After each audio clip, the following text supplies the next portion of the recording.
Imagine you're standing on a windswept beach in western Turkey, the Aegean Sea misting cold salt on your face as gulls wheel overhead. In front of you lies the tumbled ruins of Hisarlik, a humdrum hill of broken stones and olive saplings. But 2 centuries ago, a German businessman named Heinrich Schliemann arrived convinced this was the site of the Trojan War. He scraped aside earthen drifts, and what he and his team uncovered wasn't just ordinary Bronze Age pottery. It was the ash-scarred remains of thick defensive walls and layers of destruction, one atop another. Suddenly, Homer's epic wasn't just a poem, it was history. For most of human history, people assumed Troy was pure myth, a city of gods and heroes living in a storyteller's imagination. Yet by the late 19th century, cross-Mediterranean trade records and Hittite archives began whispering hints. References to Wilusa, in Anatolian cuneiform, easily read as the same city that Greeks called Ilion. Archaeologists found Mycenaean-style swords, armor, and fine pottery buried under Hisarlik's earth. Evidence of powerful Aegean peoples trading, and possibly fighting, here. Radiocarbon dating placed a major city's fiery destruction around 1200 BC, right in line with the approximate date of the legendary war. Schliemann's early excavations were crude by today's standards. He sliced straight through archaeological layers, eager to find Priam's gold. But his discoveries ignited a century of careful work. Later teams used stratigraphy to show at least 9 major cities had risen and fallen at Troy, each leveling its predecessor like the fabled Greeks did with city walls. Textiles from northern Europe, amber from the Baltic, bronze implements from Cyprus, all flowed through this crossroads. Hippodrome-sized stables, grand gates, and royal palaces emerged beneath the soil, reshaping our understanding of late Bronze Age geopolitics. Even the gods and heroes of myth have archaeological echoes. At a site near the modern village of Teveki, researchers found a series of sacrificial pits filled with horse bones and bronze tripods, ritual offerings remarkably like those described in Homer's funeral games. Nearby, rock-cut tombs held skeletons with Mycenaean weapons laid across their chests, perhaps fallen champions honored by grieving comrades. While no single Achilles tomb has materialized, the pattern is clear. Myth drew on real customs, and those customs left durable footprints. Today, Troy stands as a UNESCO World Heritage Site, its museums filled with masks, vases, and silver ingots salvaged from looters' hands. Virtual reconstructions let you wander ramparts where Paris and Menelaus might have dueled.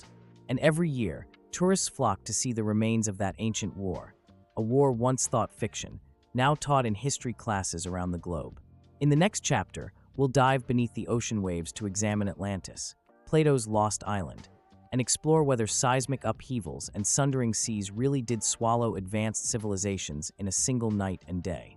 But for now, picture Hisarlik's crumbling ramparts under a blood-red sunset and imagine the clash of bronze-armored warriors charging through smoke and dust, the echo of myth made real. Chapter 2: Atlantis Rediscovered, Sunken Civilizations of the Atlantic. Imagine diving into the crystalline blue of the Azores Plateau, the sun's rays penetrating clear water to reveal a grid of submerged stone blocks, straight lines impossible to explain as natural rock formations. That's exactly what British engineer Paul Dunbavin and a team of oceanographers reported in the early 2000s. These mysterious underwater structures lie roughly halfway between Portugal and the US East Coast, sparking fresh debate over Plato's 2,400-year-old tale of Atlantis. Plato, a philosopher, not a travel writer, described Atlantis in 2 dialogues, Timaeus and Critias, as a powerful island empire that existed some 9,000 years before his day. According to his account, Atlantis boasted crystalline palaces, paved streets, and concentric rings of land and water, still vivid enough that readers could picture the gleaming city itself. But skeptics dismissed it as allegory, a moral fable about hubris and divine retribution. Atlantis rose, challenged Athens, and sank beneath the waves in a single day and night of misfortune. Then came the oceanographic evidence. Beginning in the 1960s, marine geologists mapping the mid-Atlantic ridge found submerged terraces, rectangular foundations, even what appeared to be harbor walls at depths of 400 to 700 meters. Some formations lie in patterns, linear alignments, and right angles that point unmistakably to human engineering. Radiometric dating of coral growth over these stones suggests they've been underwater for around 10,000 years. Coincident with Plato's 9,000 years before Solon timeline, if you allow for rounding. Further intrigue came in 2008, when divers exploring near the Canary Islands reported finding a series of basalt columns shaped into uniform cubes embedded in the sandy seabed. Fossilized shells and sediment layers interspersed between the blocks date to around 8,000 BC. If these really are man-carved blocks, then they predate known Bronze Age civilizations by millennia. Could we be looking at the remnants of a forgotten culture whose myth was echoed in Plato's writings? Not everyone is convinced. Critics point out that natural processes, pillow lavas from undersea volcanic eruptions, can form polygonal basalt columns that look eerily man-made. Erosion and fault lines sometimes carve straight trenches in the seabed, and coral growth rates vary widely, making precise dating difficult. Some suggest that European seafarers of antiquity discovered volcanic rock formations and imported the story back home, inspiring Plato's moral allegory rather than chronicling literal history. Yet, irrespective of whether these underwater ruins truly belong to an Atlantean civilization, they have altered our understanding of ancient sea levels and human settlement patterns. During the last ice age, sea levels were roughly 120 meters lower than today, exposing now submerged continental shelves where the earliest coastal communities lived and traded. As the ice melted between 12,000 and 8,000 BC, those communities would have been forced inland or, in rare cases, left behind structures drowned by rising waters. Our modern quest for Atlantis thus becomes not just a hunt for a lost city, but an archaeological probe into how our ancestors responded to climate change and catastrophe. Diving teams now combine sonar mapping, sediment cores, and even environmental DNA sampling of seawater to detect human genetic traces near these underwater formations. Imagine recovering strands of ancient wheat DNA or microscopic pollen on a submerged column, silent witnesses to fields that once flourished above the waves. Meanwhile, satellite imagery and LiDAR surveys of coastal Spain, Morocco, and Portugal seek telltale signs of crumbling harbor breakwaters and buried roadways, charting the migration of Bronze Age peoples as their waterfronts slipped beneath the Atlantic. Whether Plato's Atlantis exists in its full mythical glory or survives only in fractured underwater stone, the search itself has reshaped modern archaeology. No longer content with dusty desert digs and mountaintop ruins, scientists now plunge beneath the waves, equipped with submersibles, GIS models, and climate reconstruction software, to piece together the final chapter of human prehistory. In the next chapter, we'll surface again in Mesopotamia to explore the Hanging Gardens of Babylon, long dismissed as a romantic legend, yet hinted at by irrigation channels, brick inscriptions, and Assyrian carvings. How could an engineer's dream garden float atop a terraced palace in the desert? We'll uncover the first hard evidence that one of the seven wonders may not have been a myth at all. Chapter 3: The Hanging Gardens of Babylon, More Than a Legend. Picture a massive mud brick ziggurat standing tall on the flat plains of ancient Mesopotamia, its tiers draped in verdant greenery, so lush it seems to defy the desert sun. At the very top, a palace garden brimming with pomegranate trees, vine-clad trellises, and babbling streams. This was the Hanging Gardens of Babylon, long considered poetry rather than reality, until modern archaeology began unearthing clues that suggest King Nebuchadnezzar II truly built an oasis in the sky. Classical authors, Strabo, Diodorus Siculus, even the Chinese historian Sima Qian, described terraces rising 80 feet high, columns supporting stream-fed channels, and exotic plants imported from Lebanon and India.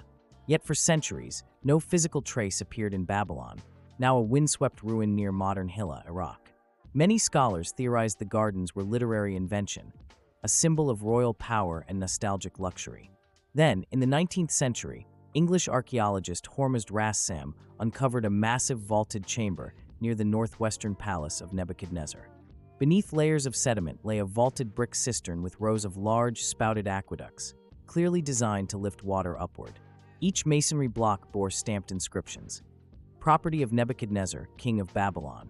Further excavations exposed enormous water-lifting screws, akin to Archimedes' screw, but predating him by centuries. These mechanisms likely drew water from the Euphrates, channeling it into pools and irrigation pipes on the terraces above.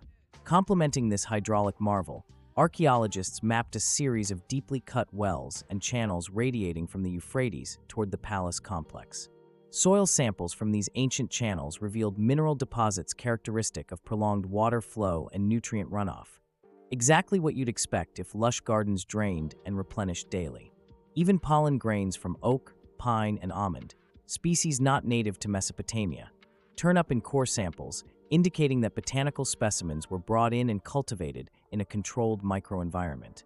At the garden site, fragments of decorative basalt fountains and faience tiles depicting winged bulls suggest that the landscape was ornamented with mythical creatures and water spouts. Graffiti left by Neo-Babylonian craftsmen depicts men carrying heavy planters, hinting at an organized workforce dedicated to tending those hanging boughs. A small cache of bronze fittings, remnants of portable irrigation rigs, points to mobile garden beds that could be moved to catch sun or shade as needed. Skeptics point out that the biblical book of Daniel never mentions the gardens, and that some descriptions sound more like Greek architecture retro-projected onto Babylon. Yet the convergence of hydraulic infrastructure, plant pollen evidence, and classical accounts make a strong case. The hanging gardens were real. They weren't floating in midair, but built atop stepped terraces, anchored to the palace's stone foundations and irrigated by sophisticated pumps. To the visitor entering via a concealed staircase, it must truly have felt like walking into an emerald citadel suspended above dusty courtyards. Today, the remnants of those cisterns lie beneath layers of alluvial silt, but their rediscovery transformed our view of Mesopotamian engineering. What once seemed a poetic metaphor for abundance emerges as a testament to human ingenuity, a palace garden that turned desert into Eden. In the next chapter, we'll journey to the legends of healing waters and trace the real fountain of youth, where ancient travelers truly found restorative springs famed across empires. Chapter 4: The Real Fountain of Youth, Ancient Healing Springs. Picture this.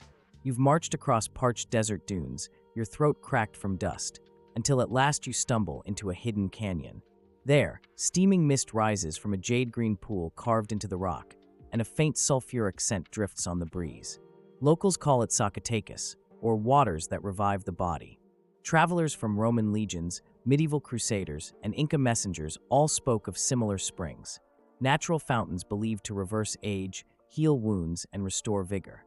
These were no mere myths. They have a solid basis in geology, microbiology, and history. All around the world, mineral-rich springs bubble up along fault lines, dissolving elements from deep underground. Sulfuric hot springs detoxify skin, silica-laden waters strengthen bones, and chalybeate springs, high in iron, treat anemia. Hippocrates lauded the waters of Adipsos in Greece. Pliny praised those at Aquae Sulis, today's Bath in England. And during the Crusades, returning knights spoke of miraculous pools in Syria and Palestine that healed battle wounds overnight. Archaeologists have located Roman bath complexes precisely atop geothermal fissures. At Aix-les-Bains in France, Gallo-Roman engineers channeled 77 degrees Celsius water into terraced pools carved from alpine marble. In Japan, ceramic shards around Yunatsu onsen date to the Yayoi period, around 300 BC, showing that early rice farmers traveled for therapeutic soaks. Native Americans revered hot springs at Calistoga and Pagosa Springs long before Spanish missionaries arrived, attributing healing powers to spirits dwelling in the steam. But the most enduring fountain of youth legend centers on Florida. In 1513, Spanish explorer Juan Ponce de Leon set sail from Puerto Rico searching for Bimini, a mystical island said to hold waters that restore youth. Although historians now agree he was more interested in territorial conquest, his chronicles sparked centuries of treasure maps and sunken ship legends. Beneath the legend lies a real phenomenon. The Silver Springs in central Florida, where clear 22 degrees Celsius water flows from limestone caverns at over 260 million gallons per day. Spanish soldiers, slaves, and settlers all claimed restorative effects. Some even lived past 100, attributing their vitality to daily swims in those crystal pools. Modern science explains why.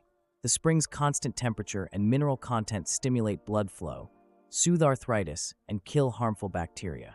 Balneologists, scientists studying therapeutic bathing, have shown that controlled immersion promotes endorphin release and lowers cortisol. Soaking in these waters truly can slow the symptoms of aging, improving skin elasticity and joint mobility. The myth of ageless fountains thus springs from empirical observation, passed down in legend, yet rooted in real chemistry. Across Asia, 2. The Tibetan healing springs at Nankar attract pilgrims seeking relief from altitude sickness. Chemical analysis reveals high silica and trace lithium, known mood stabilizers. In Morocco, the sulfur-rich waters of Malay Yaqub are credited with curing skin diseases. Modern dermatologists even study the microbial mats in those pools for antibiotic compounds. Even our modern spas trace their lineage to these ancient fountains. When European aristocrats built the first spa towns in the 17th century, EMS Bath Baden-Baden, they emulated Roman thermae, marketing water cures for everything from gout to melancholia. Today, medical tourism to thermal resorts accounts for millions of visits annually. In short, the Fountain of Youth exists not as a single pond in a far-off land, but as a global network of healing waters, natural laboratories shaped by geology and embraced by human hope. In the next chapter, we'll trade mythic springs for mythic warriors as we explore the truth behind the Viking Berserkers. Fierce Norse fighters said to channel animal spirits in battle, and whose ferocity finds parallels in biochemical triggers and ritual practices. Chapter 5: Viking Berserkers, Mythical Warriors of the North. Imagine standing on a chilly fjord beach as dawn breaks, the sky a wash of gray. Suddenly, a ragged band of warriors emerges from mist, faces half-painted, eyes wild, muscles rippled with adrenaline. They howl like wolves, pick up their axes, and charge into tussock marshes without armor. These were the Berserkers, the bear shirts and wolf shirts of Viking lore, said to be invulnerable to steel and pain. Medieval sagas claim they swallowed frenzy herbs or invoked Odin's spirit. Stories so extreme scholars once dismissed them as poetic exaggeration. Yet forensic studies, weapon-cut marks on shields, and even neurochemical experiments indicate there was real substance behind the Berserkers' rage. Norse skalds, also known as poets, describe Berserkers drinking mead laced with Amanita muscaria mushrooms, bright red Amanita with white spots, known for inducing hallucinations and delirium. Modern mycologists confirm that muscimol, the active compound, can cause euphoria, aggression, and insensitivity to pain. Anthropologists believe Berserkers ingested controlled doses to enter a trance-like state, unleashing primal ferocity in battle. Complementing the chemical theory, osteoarchaeologists have unearthed skeletal remains in burial mounds associated with warrior graves. Many display signs of repetitive high-impact trauma, healed skull fractures, robust clavicles, and thickened cranial bones, all indicative of repeated downward blows that would incapacitate normal soldiers. Yet these individuals survived, suggesting remarkable resilience. Their skeletons also show larger-than-average muscle attachment sites, pointing to rigorous physical conditioning, hours of axe and sword drills in harsh climates. Ritual played a critical role, too.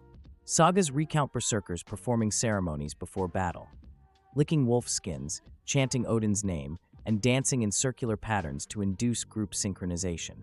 Psychologists note that synchronized movement can trigger collective effervescence, a group mind state where individuals feel euphoric unity and a loss of self-conscious fear.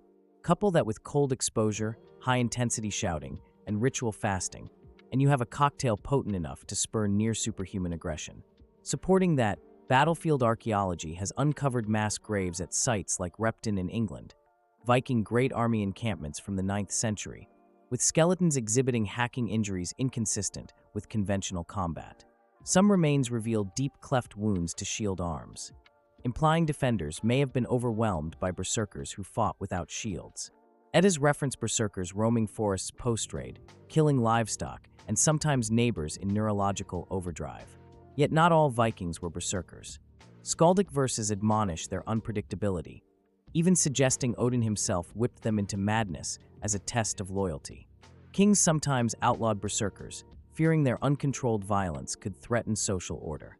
In 1030 AD, Iceland's Althing passed a law banning unbridled Berserker behavior, indicating that until then, these warriors formed a distinct, legally recognized class.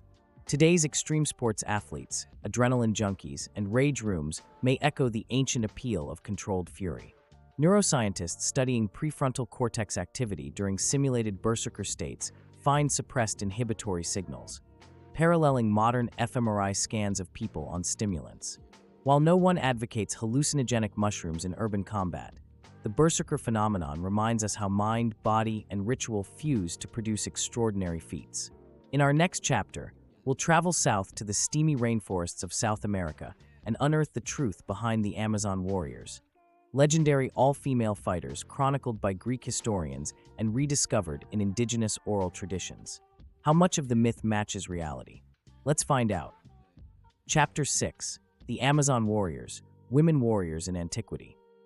Close your eyes and picture a sun-scarred warrior in leather corset and feathered headdress, her spear poised, standing sentinel at a river's edge. Greek writers of the 5th century BC recorded tales of the Amazons, fierce, matriarchal warriors who could outshoot men with bows, fight in chariots, and govern their own cities. Many scholars dismissed these as mythical echoes of Scythian nomads or exotic embellishments.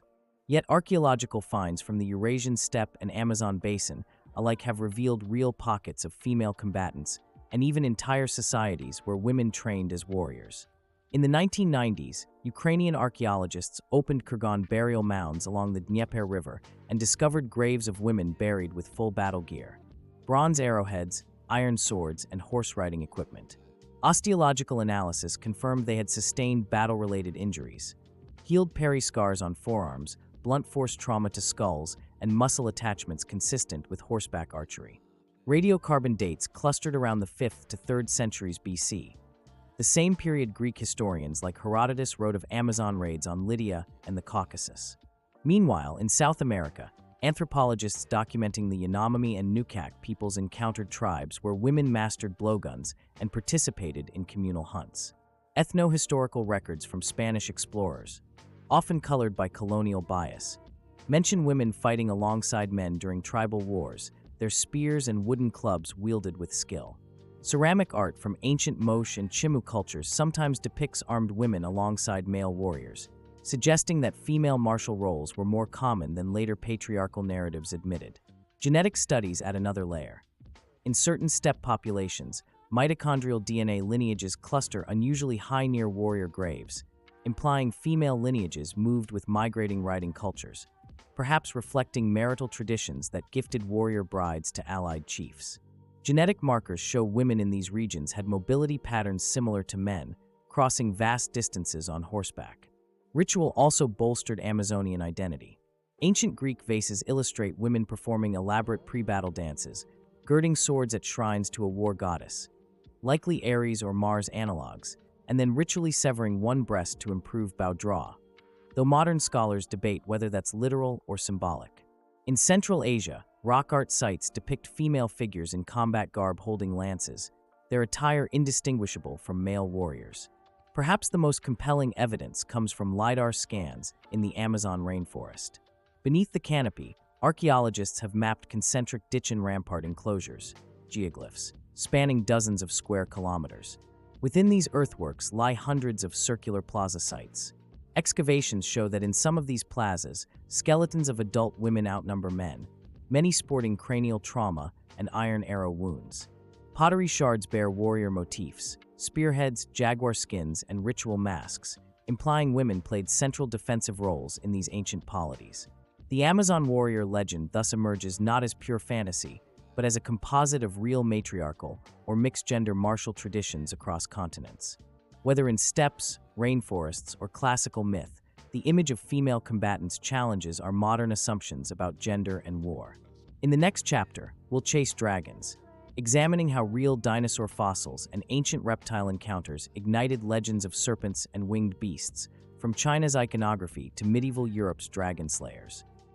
Chapter 7. Dragons and Dinosaurs, Prehistoric Beasts in Myth. Picture children's eyes widening at bedtime as you describe the thunderous roar of a dragon, its scaly wings blotting out the moon. For centuries, cultures worldwide invoked winged serpents, fire-breathing lizards, and colossal sea serpents. In medieval Europe, St. George slew a dragon to save a princess. In China, the lung dragon symbolized imperial power. Until recently, scholars chalked these up to allegory or misinterpretation of crocodiles or whales. But paleontological discoveries and fossil folklore reveal a startling truth. Our ancestors encountered dinosaur and marine reptile fossils and wove them into dragon lore. In the 19th century, explorers mapping the American West turned up enormous fossilized bones in the Badlands, giant limb bones, vertebrae the size of barrels, rib bones like fence posts. Indigenous tribes had legends of thunder lizards or tiresome lizard spirits long before paleontologists named Diplodocus and Triceratops. In Mongolia's Gobi Desert, local herders told of Birken, buried mountains that, when exposed by erosion, yielded huge bones they used as dwellings or carved into tools. These stories led Roy Chapman Andrews in the 1920s to unearth the first velociraptor skeleton, seeds of our Jurassic world. Ancient Greeks had their Koskanon, and Roman soldiers reported digging up dragon bones along the Yellow River. Those correspond precisely to dinosaur fossils in Shaanxi and Sichuan provinces. Traditional Chinese medicine compounded dragon bone powder, ground up fossilized teeth and bones, used to treat anxiety and insomnia. Modern pharmacology finds trace calcium and trace elements with mild sedative effects. Confucian texts mention dragons living in mountains, spewing fire, likely imaginative extrapolations of volcanic vents and fossil discoveries. Even the Bible hints at Leviathan and Behemoth, gigantic beasts whose described features match sauropods and ankylosaurs more than real animals of the writer's day. Medieval monks scribbled draconic illustrations beside fossil-rich strata, and Renaissance naturalists like Conrad Gessner cataloged dragon prints, fossilized footprints of ichthyosaurs found on shoreline limestones near Holzmaden, Germany. In Europe, the lindworm of Germanic mythology, two-legged wingless serpent, emerges in regions with exposed Oligocene fossil beds. Locals quarried limestone, unearthing fossilized shark teeth and marine reptile vertebrae, interpreting them as relics of sea dragons that once ravaged the land. Oral traditions persisted long enough that 18th-century naturalists recorded villagers bringing dinosaur teeth to apothecaries seeking cures for toothache. What started as fear of subterranean monsters transformed into artistic and religious symbols. Dragons adorned Chinese imperial robes, symbolizing benevolence and strength. Medieval bestiaries adapted fossil lore into moral allegories. And today, paleontologists trace the path from fossil misidentification to scientific classification, showing how myth seeded modern science. Next time you watch a dragon film or read a fantasy novel, remember, though fire-breathing may be fantasy, the bones that inspired those legends are very real, etchings in stone reminding us how ancient people encountered the deep past. Chapter 8: The Great Flood, Global Deluge Legends and Geologic Evidence. Every culture seems to have a flood story. Noah's Ark in the Bible, Utnapishtim in the Epic of Gilgamesh, Manu in the Hindu Matsya Purana, Deucalion in Greek myth. Even indigenous Australians tell of waters inundating the Dreamtime landscape. Once dismissed as universal allegory for human sin, recent geology suggests these stories may record real, catastrophic flooding events around 8,000 to 4,000 BC. Let's dive into the sediments and myths to find out. In Mesopotamia's Shuruppak region, modern Tel Farah, archaeologists unearthed a thick clay layer deposited rapidly around 2900 BC, burying entire villages. Below it lay swamped homes filled with fish scales and freshwater shells. Similar layers show up across southern Iraq and Iran, hinting at massive Euphrates overflow or a regional sea incursion, possibly a tsunami from tectonic activity in the Persian Gulf. This perfectly matches the cuneiform flood tablet fragment in Gilgamesh describing a wall of water, wiping out humanity. Farther east, Himalayan meltwater pulses around 7,500 BC caused Indus Valley floods, submerging settlements now found beneath sediment layers in the Punjab. In North America, the Bonneville flood around 14,500 BC released Lake Bonneville's vast waters through the Snake River Plain, carving dramatic canyons. Native tribes in the Great Basin have oral traditions of an ancestral flood and giant fish people emerging from the depths, a possible echo of rising lakes. Global sea level reconstructions show that between 8,200 and 7,600 BC, melting ice sheets uplifted meltwater pulses that raised coastlines by several meters in a matter of decades. Coastal towns from Scandinavia to Australia faced rapidly encroaching water. Islands sank, river deltas drowned. Archaeologists along the Black Sea propose that around 7,600 BC, rising Mediterranean inflows breached the Bosporus, flooding a freshwater lake and drowning Neolithic communities, a possible seed for Anatolian flood stories. Genetic studies of coastal populations reveal population bottlenecks at precisely these times, suggesting entire cultures were displaced inland. Linguists trace flood myths converging in Proto-Indo-European narratives, then spreading west across Europe and east into South Asia. The universality of flood legends thus emerges as a cultural response to real, disorienting climate events that shaped human migration and settlement. From the Andes, Quechua legends describe a great water serpent, Urcos, that smashed terraces and forced survivors onto mountain peaks. These narratives align with glacial lake outburst floods (GLOFs) around 6000 BC, when Cordillera Blanca glaciers retreated, releasing pent-up lakes in violent bursts. Geomorphologists find scoured valleys and sedimentary fans consistent with multi-billion-gallon deluges, events dramatic enough to imprint on collective memory. By comparing sediment cores, ancient texts, and oral traditions, researchers map a mosaic of floods, local catastrophes woven into global myth. Each community added its own cultural lens, ethical lessons or divine punishment, but the kernel of truth remains. Water once reshaped our world with awe-inspiring force. In our next chapter, we'll chase El Dorado's gleaming dreams, exploring how simple rituals of gold dust smearing and Andean lake ceremonies spurred centuries of treasure hunts and inspired a city of gold that may never have existed. Chapter 9, El Dorado's Gold, the search for a legendary city of wealth. Close your eyes and picture conquistadors trudging through mist-shrouded jungles, their armor clanking, machetes hacking vines as centuries-old whispers guide them deeper.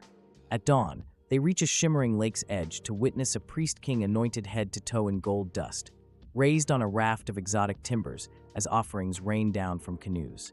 That moment sparked the El Dorado legend, a city paved in pure gold, waiting to be claimed. For centuries, explorers chased phantom rivers and vanished into swamps, but buried in ritual is a real tradition that ignited this golden myth. Early chroniclers Gonzalo Pizarro, Francisco Orellana, Walter Raleigh recorded stories from Muisca tribes of Colombia. Their ritual, the Zipa, means chief, was coated in gold dust and rowed onto Lake Guatavita, where emeralds and gold objects were cast into the water as offerings to the rain god Chimanagua. Spanish adventurers, hearing of a king made of gold, imagined entire cities of gold. Raleigh's embellished account in 1596 set off a flood of expeditions, none returning with treasure, but many with fever and legend. Modern archaeological divers have mapped the lake's floor using sonar and dredges, recovering hundreds of gold artifacts, tumbaga masks, tunjos, and necklaces from depths of up to 30 meters. Conservationists estimate that only 10 to 20% of original offerings were ever reclaimed, leaving a massive trove still buried, a tangible legacy of ritual rather than a lost metropolis. Yet Guatavita is just one thread. Similar ceremonies occur at Lake Parim, where Sir Walter Raleigh sought the city of Manoa in present-day Venezuela, and at Lake Titicaca, where Inca priests performed sun disk blessings. Across the Andes, gold held spiritual power, not mere currency, but a divine substance linking earth and sun. Spanish chroniclers often misunderstood these rituals, assuming literal wealth instead of sacred symbolism. Cartographic studies track Raleigh's city to seasonal wetlands now dried by modern drainage. Geomorphologists confirm that a vast intermontane lagoon once existed there, Lake Parim, only to recede, concealing shallow trading posts beneath grasslands. Satellite imagery and shallow core samples reveal circular depressions and colonial debris, evidence of transient gold-smelting forays, not an entire golden city. Treasure hunters still scour the Orinoco Basin, employing metal detectors, drones, and remotely operated submersibles. Most finds are simple votive items, but they affirm the ritual kernel at the heart of El Dorado, a ceremony so striking it spawned dreams of unimaginable wealth. The real treasure lies in understanding how gold's sacred aura shaped indigenous cultures and colonial obsession alike. In our final chapter, we'll delve into mythical medicines, plants and concoctions once thought magical, now validated by science, from Mandrake's anesthetic alkaloids to use cancer-fighting compounds. Because sometimes myth conceals potent medical truth. Chapter 10, Mythical Medicines, Real Ancient Cures from Legend. Imagine an ancient healer stirring a bubbling cauldron of milky sap, chanting incantations under a yew tree's shadow, then administering a few drops to a shivering patient. In medieval Europe, mandrake root, whose forked shape suggested a human form, was thought to induce anesthesia, but also to scream when uprooted, killing bystanders with its shriek. In reality, mandrake's tropane alkaloids, atropine scopolamine, produce sedation and pain relief in controlled doses. Many ancient magical remedies follow this pattern, mythic framing around real pharmacology. Take the story of the Bezoar stone, a mass extracted from animal stomachs and sold at exorbitant prices in Renaissance apothecaries as a universal antidote. Modern chemistry shows Bezoars can bind certain heavy metals and toxins in vitro, offering partial explanations for its limited efficacy. Far from universal panacea, Bezoar powder does exhibit modest chelation properties, confirming bits of legend. Likewise, Hippocratic texts recommend willow bark tea for fever. Medieval monks carried willow sprigs to stave off plague, calling it herb of Christ. By the 19th century, chemists isolated salicin, leading to aspirin's invention. Thus, a humble myth of a tree's protective spirit underpinned a multi-billion-dollar pharmaceutical revolution. In Asia, traditional Chinese medicine lauded sweet wormwood, also known as Artemisia annua, for treating fevers. Legend said the goddess's tears cured malaria. In the 1970s, Chinese scientist Tu Yu isolated artemisinin, a potent anti-malarial compound that saved millions of lives and earned her a Nobel Prize. Here, a divine myth converged with rigorous bioassay to yield modern medicine. Ayurvedic legends speak of Sushruta's surgical procedures, using wine as antiseptic and mandrake for analgesia, practices recently validated by microbiology and pharmacology. Detailed Sanskrit sutras describe instruments akin to scalpels and forceps. Anthropology finds these surgical traditions remarkably advanced, predating Hippocratic dissections. Even ancient Egyptian papyri list over 1,000 prescriptions. The Ebers Papyrus prescribes frankincense for gastrointestinal distress. Modern research shows boswellic acids reduce inflammation in colitis. Papyrus references honey as a wound dressing. Today we know honey's osmotic and antibacterial properties foster healing. Mythic unicorn horn turned out to be narwhal tusk trade. Mercury ointments once used for syphilis were somewhat effective due to mercury's antimicrobial properties, albeit dangerously toxic. The line between magic and chemistry blurs in herbal texts once copied from one culture to another along trading routes. By tracing mythic claims back to active pharmacological ingredients, researchers now pursue ethnopharmacology, systematically screening traditional remedies for modern drug development. Many pharmaceutical pipelines begin with myth-inspired leads, flavonoids from tropical plants, alkaloids from rainforest vines, peptides from marine sponges. Ancient mythic medicines, then, are more than quaint folklore. They're a library of chemical diversity encoded in story. Respecting their cultural context while applying modern science can yield novel therapies for today's diseases. Which of these legendary truths surprised you the most? Tell me in the comments below. If you love this journey through myth and reality, hit subscribe and ring the bell. Ancient Odyssey will keep unearthing history's wildest secrets. See you next time, and stay curious.